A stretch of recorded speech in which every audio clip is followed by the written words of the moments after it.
There are 10 millimeters in a centimeter, 100 centimeters in a meter, 1,000 meters in a kilometer.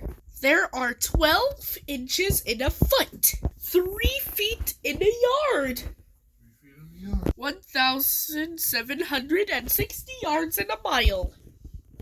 There are 1,000 grams in a kilo, 16 ounces in a pound, 14 pounds in a stone. So now you know. 1 inch equals 2.54 centimeters. There are 1.6 kilometers in a mile.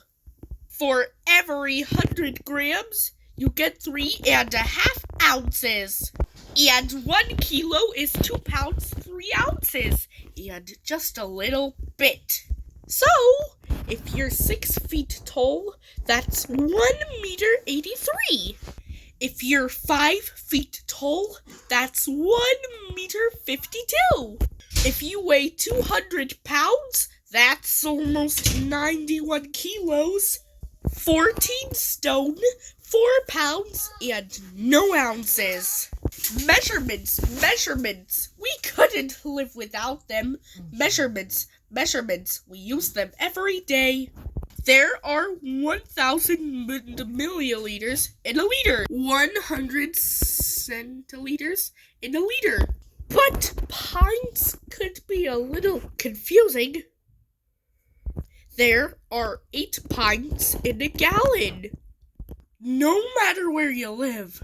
But a US pint is not the same as a British pint. A US pint is $4.73. A British pint is $5.68. There are 16 fluid ounces in the US pint, 20 fluid ounces in a British pint. So, a US gallon is 3.8 liters. And a British gallon is 4.5 liters. Measurements. We couldn't live without them. Measurements. We use them every day. Measurements.